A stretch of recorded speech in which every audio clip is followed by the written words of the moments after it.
मान्य चेअरमन, आता रस्त्याच्या खड्ड्याचा विषय आपण चर्चा करतो. रस्त्यावरती खड्डे झाल्यानंतर मान्य आयुक्त साहेब आपण बुजवण्याचा प्रयत्न करतो, पण आपण बाहेर देशामध्ये तुम्ही जाता आपणही जातो, रस्त्यावरती खड्डे पडलेच नाही पाहिजे पहिली ही प्रायोरिटी आपण घेतली पाहिजे. मान्य आहे किती दिवस खड्डे पडणार आणि ते खड्डे आपण बुजवणार, याच्यामध्ये आपण थर्ड पार्टी क्वालिटी ऑडिट इतक्या वर्ष परंपरेने करतोय. त्या एजन्सीज तुम्ही कधी बदलण्याचा विचार केला का? मोनोपॉली आहे बरेच वर्षांपासून थर्ड पार्टी ऑडिट करणारे एजन्सीज, त्या बदलण्याचा तुम्ही कधी प्रयत्न केला का? आतापर्यंत या पुणे महानगरपालिकेमध्ये किती कॉन्ट्रॅक्टरवरती तुम्ही ब्लॅक लिस्टेड केले कामाच्या क्वालिटीमध्ये, याचं कोणीतरी उत्तर द्यावं. मग जर कुठल्याही कॉन्ट्रॅक्टरला आतापर्यंत जर तुम्ही ब्लॅक लिस्टेड केलं नाही, त्याच्या क्वालिटीवरतून त्याला तुम्ही कुठले शेरे टाकले नाही आणि पुणे शहरातले रस्ते खराब होतात, मग याच्यात जबाबदारी कुणाची आहे? तर प्रशासनाची आहे. ज्या पद्धतीने आपण पुणे शहर आता आपण आंतरराष्ट्रीय दर्जाचे शहर झालेलं आहे. मी परवा मागच्या आठवड्यामध्ये श्रीलंकेला जाऊन आलो. आपल्यापेक्षा आर्थिकदृष्ट्या गरीब देश आहे, पण एकही खड्डा तिथल्या मला 50 किलोमीटरमध्ये एकही खड्डा त्या ठिकाणी दिसला नाहीये. डीप क्लिनिंग त्या ठिकाणी दिसलं. मग असं देश जर आपल्यापेक्षा चांगलं काम करतोय, मग आपल्याकडं कुठं? श्रीलंका, कोलंबो आपल्यापेक्षा गरीब आहे. ऐकतो साहेब, आपल्याकडे एक वेगळा पॅटर्न आहे.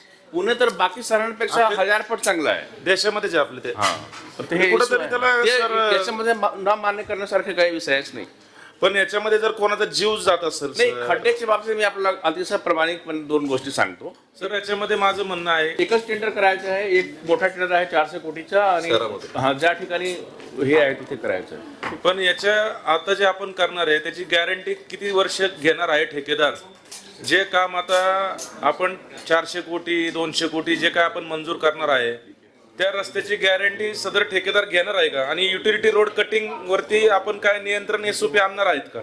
युटिलिटी रोड कटिंगच्या बाबतीत काही एसओपी बनवण्याची गरज आहे का? मान्य आयुक्त साहेब, तुम्ही जो आता मुद्दा काढला की मोस्टली युटिलिटी रोड कटिंग मध्ये रस्त्याचं बऱ्याच ठिकाणी आपण डॅमेज करतो. केबलची पण गरज असते, पाण्याच्या लाईनची पण गरज असते, इंटरनेट केबल आहेत, इलेक्ट्रिसिटीच्या केबल आहेत, पण याला कुठेतरी एक एसओपी आपण जी म्हणतोय तर याच्या बाबतीत नाही, नक्कीच एसओपी आपण करू. पण आता एक सूचना शासनातर्फे असा आला, पण याच्यामध्ये एक तुम्ही मान्य करा. आता आपण खोदाईला देतो सर परवानगी, खोदाई करतात त्यांच्याकडनं पैसे, रिस्टेटमेंट जे होतं ते एकदम थर्ड क्लास, एकदम पुअर. मला असं वाटतं की याच्यासाठी चांगली कंपनी एखादी आपण हायर केली पाहिजे आंतरराष्ट्रीय दर्जाची. आणि जायका सोबत आपलं काम आहे. माझं एका कंपनीसोबत बोलणं झालेलं आहे. पुणे शहराच्या हितासाठी आपल्याला अशा काही एजन्सीज किंवा आंतरराष्ट्रीय दर्जाची मदत घ्यायला लागली तर काय अडचण आहे का? मान्य चेअरमन, एखादी कंपनी जर येत असेल, जपानचे रस्ते अख्ख्या जगामध्ये चांगले आहेत, म्हणजे एक MM सुद्धा तिथं रस्त्याच्या चेंबरमध्ये आणि रस्त्याच्या लेवलमध्ये फरक नसतो. एवढं चांगलं काम तिकडं आपले 1 सेंटीमीटर मध्ये फरक असतो तरी चालेल, म्हणजे त्याच्यात सुद्धा आपण समाधानी राहू.